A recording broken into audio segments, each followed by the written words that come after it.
Hello, welcome to my channel. I am Daisy, your hostess, and in this video we will start on a new book titled Thought Power, Its Control and Culture by Annie Besant. This book was a recommended reading from the book titled Three Magic Words by U.S. Sanderson, which I do have in our book playlist.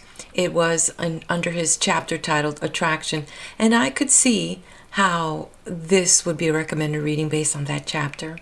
So we're going to see where this is going to take us. Before we do that, I'd like to share a background on who Annie Besant was. And she was born in London in 1847 into a family of Irish origin, and she died in 1933. She married Frank Besant, a clergyman, in 1867. However, she lost her religious faith, and that led to their separation in 1873. Shortly thereafter, she met H.P. Blavatsky, and her whole life changed. She abandoned her secular ideas, and the new light which she received inspired her work into that of service. After this meeting with Blavatsky, Annie Besant joined the Theosophical Society in 1889. She had a very controversial life. She was an outstanding orator, a champion of human freedom. She was a Freemason. She worked on women's rights and home rule activist. She was a journalist, a publisher, an editor, a philanthropist, lots of things. She was a political leader, and she was the first female president of Indian National Congress in 1917.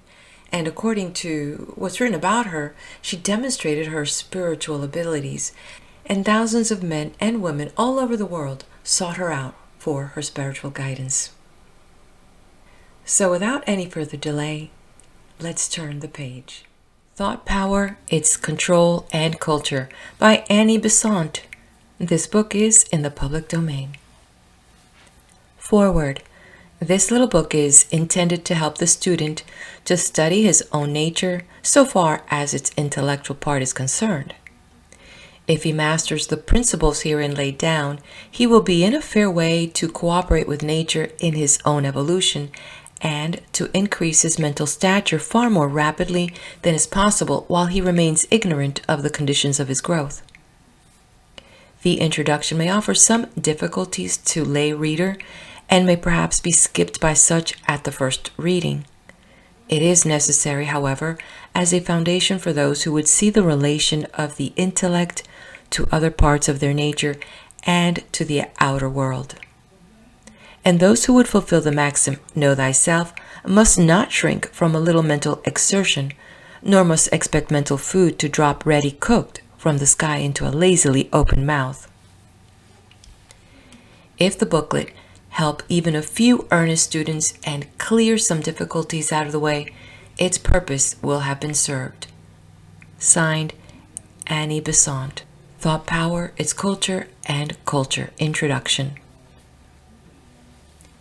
The value of knowledge is tested by its power to purify and ennoble the life, and all earnest students desire to apply the theoretical knowledge acquired in their study of theosophy to the evolution of their own character and to the helping of their fellow men. It is for such students that is written this little book, with the hope that a better understanding of their own intellectual nature may lead to a purposeful cultivation of what is good in it and an eradication of what is evil. The emotion which impels to righteous living is half wasted if the clear light of the intellect does not illuminate the path of conduct. For as the blind man strays from the way unknowing till he falls into the ditch, so does the ego, blinded by ignorance, turn aside from the road of right living till he falls into the pit of evil action. Truly is avidya, the privation of knowledge, the first step out of unity into separateness, and only as it lessens does separateness diminish until its disappearance restores the eternal peace. The self as knower. In studying the nature of man, we separate the man from the vehicles which he uses, the living self from the garments with which he is clothed. The self is one, however varying may be the forms of his manifestation, when working through and by means of the different kinds of matter. It is, of course, true that there is but one self in the fullest sense of the words, that as rays flame forth from the sun, the selves that are the true men are but rays of the Supreme Self, and that each self may whisper, I am He. But for one present purpose, taking a single ray, we may assert also in its separation its own inherent unity, even though this be hidden by its forms. Consciousness is a unit, and the divisions we make in it are either made for purposes of study or are illusions due to the limitation of our perceptive power by the organs through which it works in the lower worlds. The fact that the manifestations of the self proceed severally from his three aspects of knowing, willing, and energizing, from which arise severally thoughts, desires, and actions, must not blind us to the other fact that there is no division of substance. The whole self knows, the whole self wills, the whole self acts. Nor are the functions wholly separated. When he knows, he also acts and wills. When he acts, he also knows and wills. When he wills, he also acts and knows. One function is predominant, and sometimes to such an extent is to wholly veil the others. But even in the intensest concentration of knowing, the most separate of the three, there is always present a latent energizing and a latent willing, discernible as present by careful analysis. We have called these three the three aspects of the self. A little further explanation may help towards understanding. When the self is still, then is manifested the aspect of knowledge, capable of taking on the likeness of any object presented. When the self is concentrated, intent on charge of state, then appears the aspect of will. When the self, in presence of any object, puts forth energy to contact that object, then shows forth the aspect of action. It will thus be seen that these three are not separate divisions of the self, not three things joined into one or compounded, but that there is one indivisible whole manifesting in three ways. It is not easy to clarify the fundamental conception of the self further than by his mere naming. The self is that conscious, feeling, ever-existing one that in each of us knows himself as existing. No man can ever think of himself as non-existent or formulate himself to himself in consciousness as I am not. As Bhagavan Das has put it, the self is the indispensable first basis of life.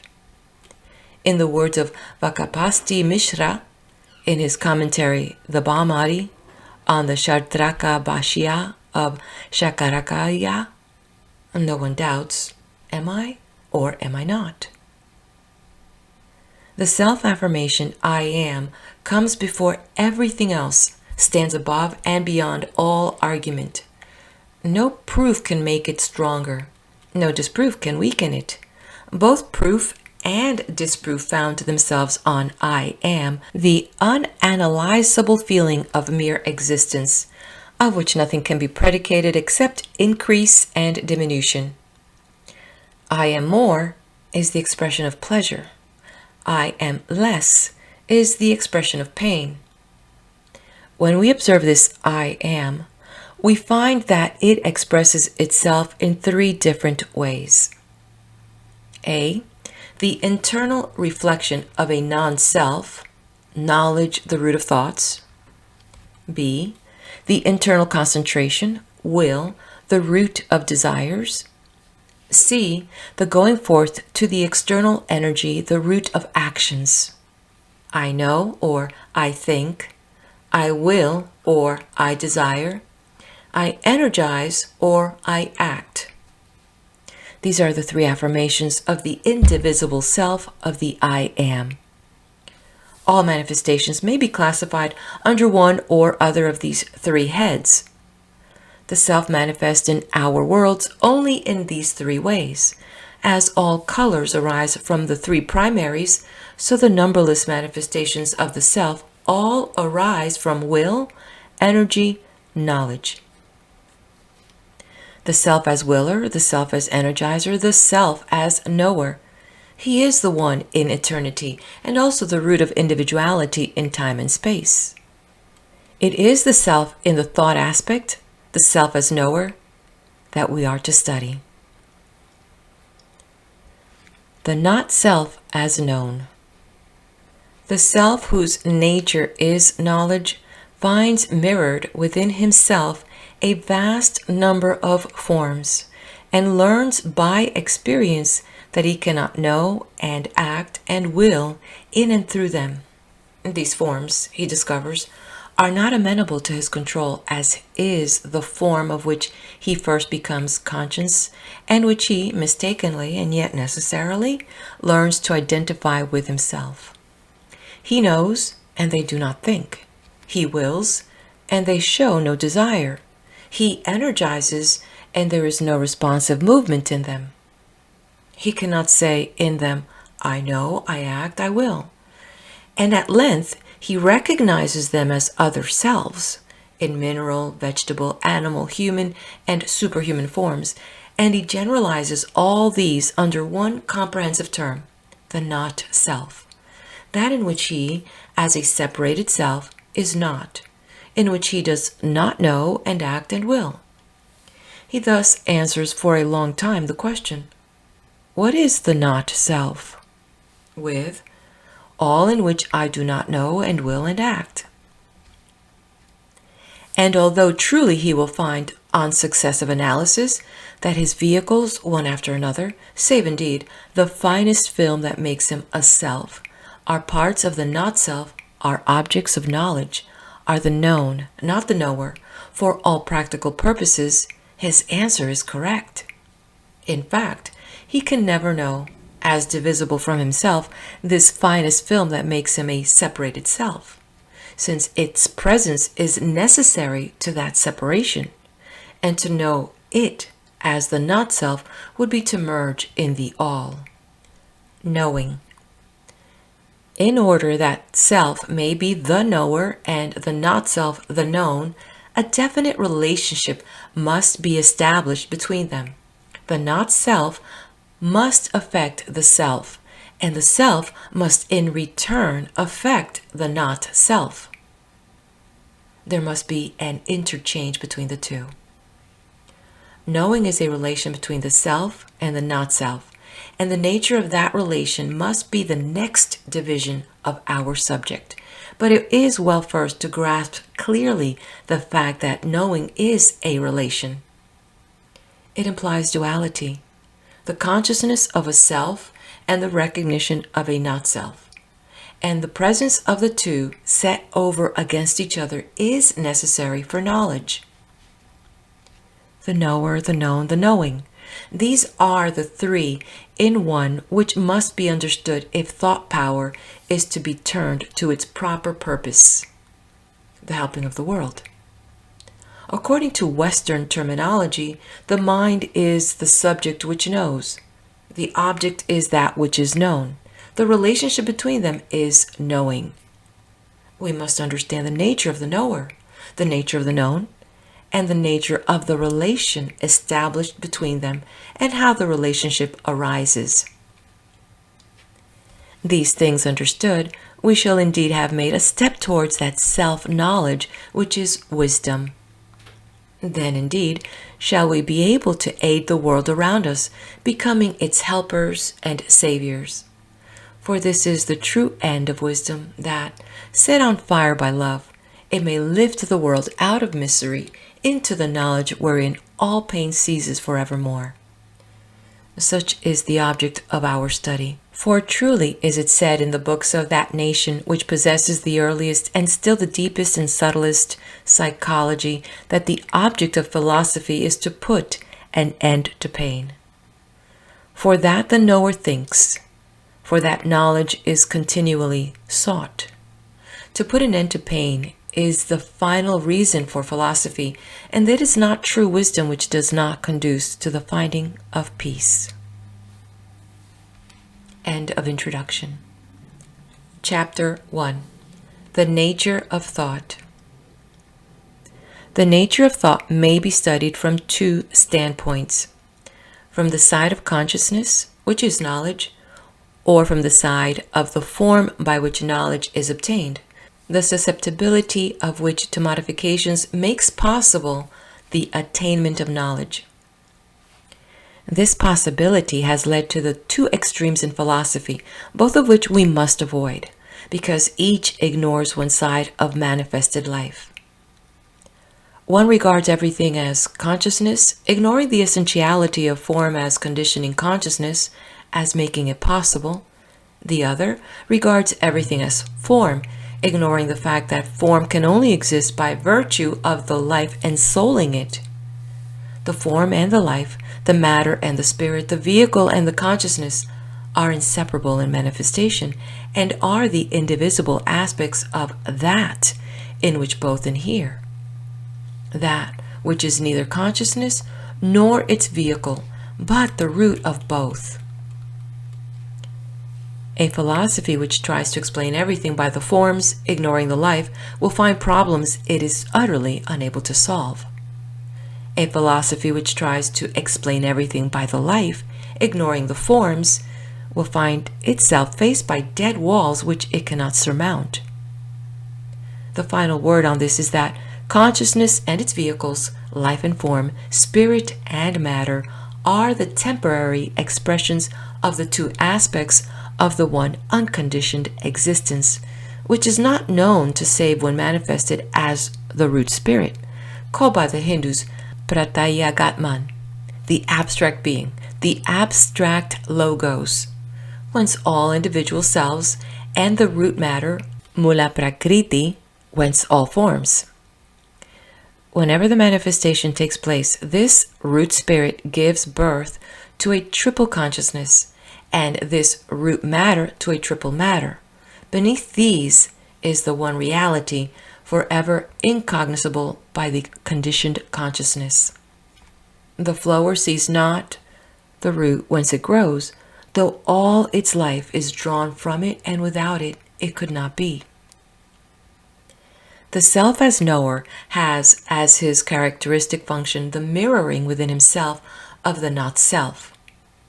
As a sensitive plate receives rays of light reflected from objects, and those rays cause modifications in the material on which they fall, so that images of the object can be obtained, so is it with the self in the aspect of knowledge towards everything external.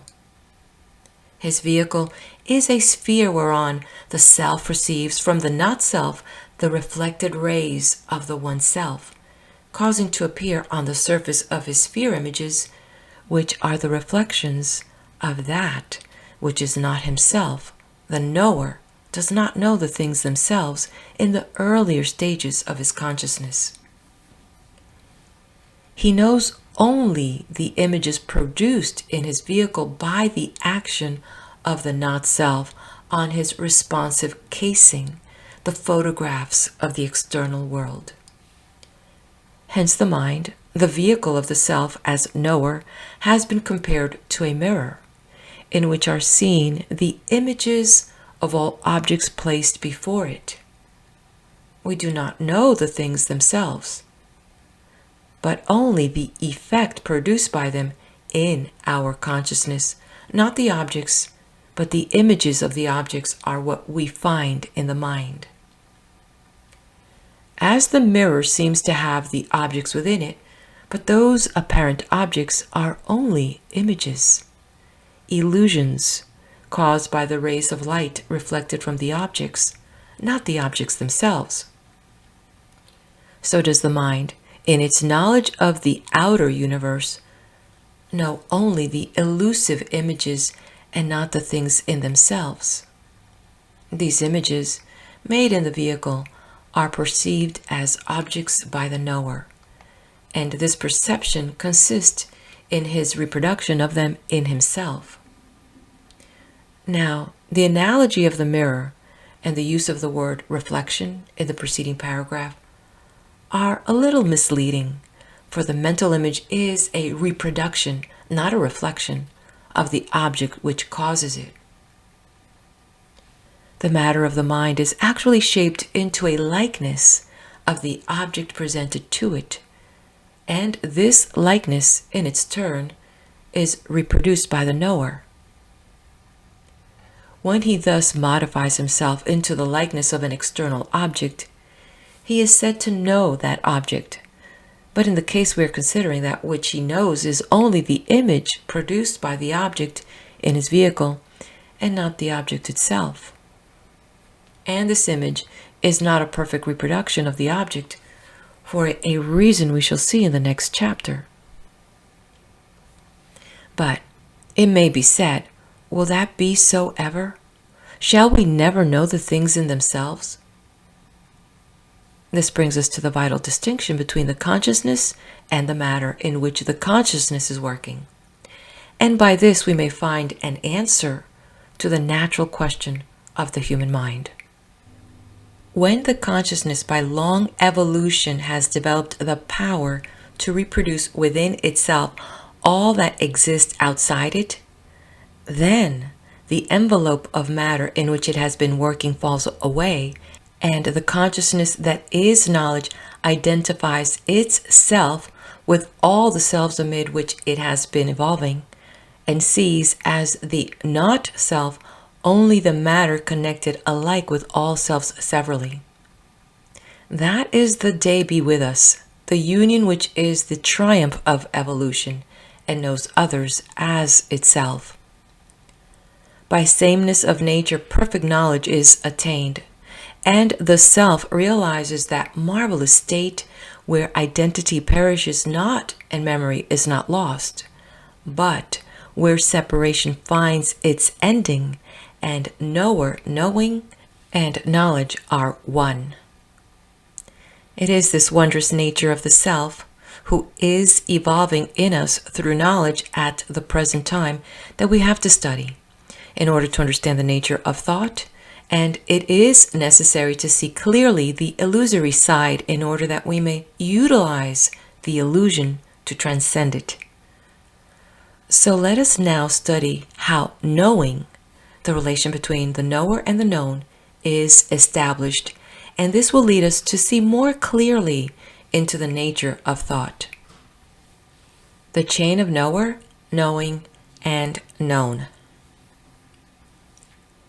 There is one word, vibration, which is becoming more and more the keynote of Western science, as it has long been that of the science of the East. Motion is the root of all. Life is motion. Consciousness is motion.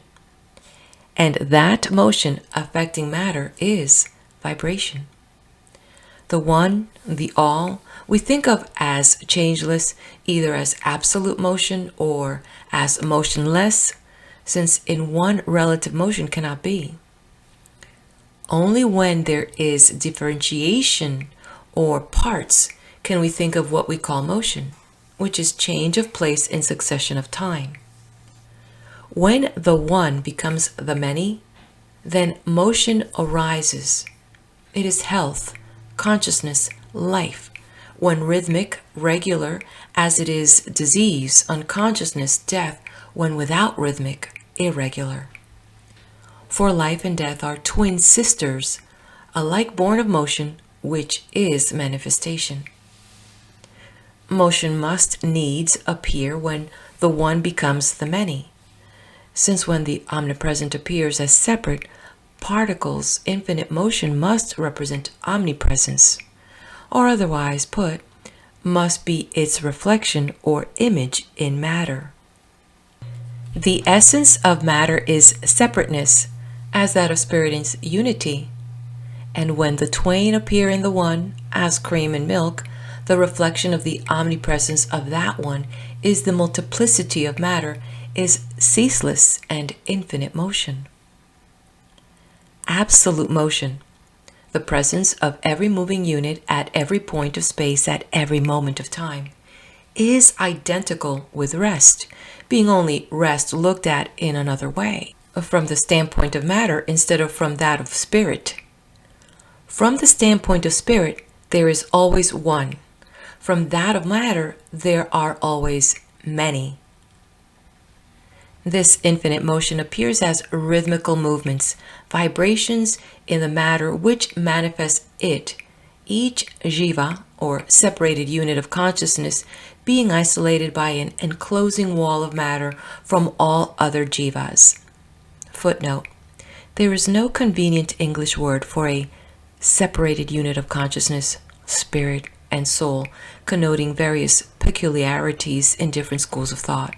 I shall therefore venture to use the name jiva instead of the clumsy a separated unit of consciousness.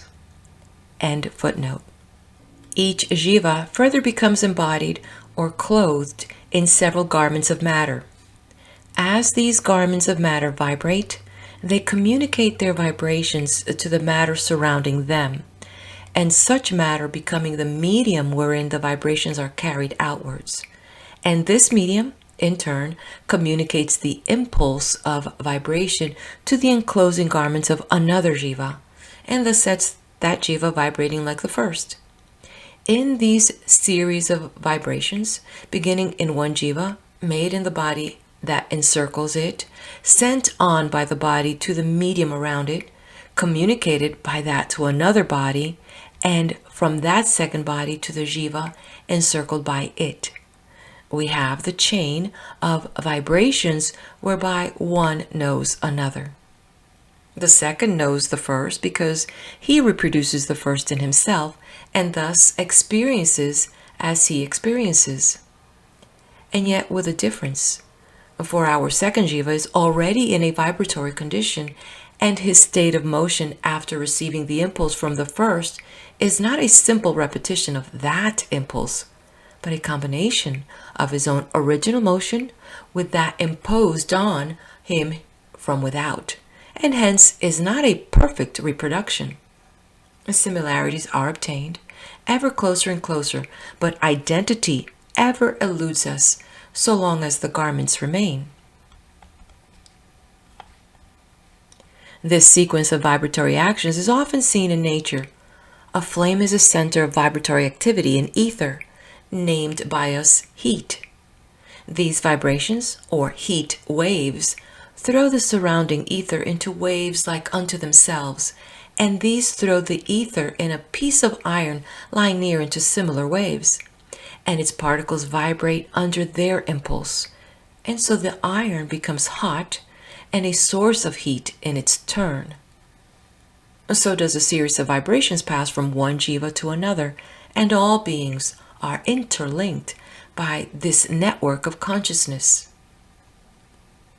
So again, in physical nature, we mark off different ranges of vibrations by different names, calling one set light, another heat, another electricity, another sound, and so on. Yet all are of the same nature. All are modes of motion in ether. Footnote: sound is also primarily an etheric vibration. End footnote. Though they differ in rates of velocity and in the character of the waves, thoughts, desires, and actions, the active manifestations in matter of knowledge, will, and energy, are all the same nature, that is, are all made up of vibrations, but differ in their phenomena because of the different character of the vibrations. There is a series of vibration in a particular kind of matter and with a certain character, and these we call thought vibrations. Another series is spoken of as desire vibrations, another series as action vibrations. These names are descriptive of certain facts in nature. There is a certain kind of ether thrown into vibration, and its vibration affect our eyes. We call the motion light. There is another far subtler ether thrown into vibrations which are perceived, i.e., are responded to by the mind, and we call that motion thought. We are surrounded by matter of different densities, and we name the motions in it as they affect ourselves, are answered to by different organs of our gross or subtle bodies. We name light certain motions affecting the eye. We name thought certain motions affecting another organ, the mind. Seeing occurs when the light ether is thrown into waves from an object to our eye. Thinking occurs when the thought ether is thrown into waves between an object and our mind. The one is not more nor less mysterious than the other. In dealing with the mind, we shall see that the modifications in the arrangement of its materials are caused by the impact of thought waves, and that in concrete thinking we experience over again the original impacts from without. The knower finds his activity in these vibrations, and all to which they can answer, that is, all that they can reproduce, is knowledge. The thought is a reproduction within the mind of the knower of that which is not the knower, is not the self. It is a picture caused by a combination of wave motions and image, quite literally. A part of the not-self vibrates, and as the knower vibrates in answer, that part becomes the known. The matter quivering between them makes knowing possible by putting them into touch with each other. Thus is the chain of knower, known, and knowing established and maintained. End of chapter. Please do take a minute, subscribe to the channel if you'd like to get notified of more videos, share this with your friends, and hit that like button. Let me know you were here, leave me your comments, and I'll meet you at the next video to learn more about the creator of illusion, the next chapter, from the book titled Thought Power, Its Control and Culture by Besant.